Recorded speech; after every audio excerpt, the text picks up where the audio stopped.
हे भैया देखा लोगन हमरे कियन इतना बथुआ इतना सरसों हई देखला सरसों हई देखला सरसों। हम तो जाते हैं साग बनाई, इतना नरम नरम सरसों बा गजब। बथुआ हई बथुआ ए बेला में कहाँ कहाँ बथुआ मिलेला। ए बेला में बथुआ सरसों हई सब सरसों साग, इतना सरसों साग पूछा मत। सरसों बथुआ पूरा खेतवा।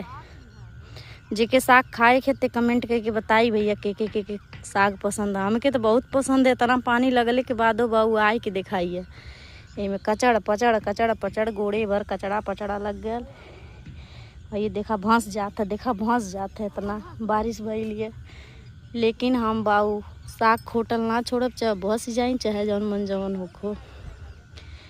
जेके साग खाए के ते हमरे गाय में आवा ओके हम साग खियाई और खोट के देवो करब, घरों ले जाए। पूरा सीवन में सागे से दम भरल है। हमरे साथे साथे 2-3 जने लोग और आ गए। बिहान एक बाद हमारे बाद बिहान इतना भीड़ लगी है खेते में, इतना भीड़ लगी जो कोनो हिसाब है ना।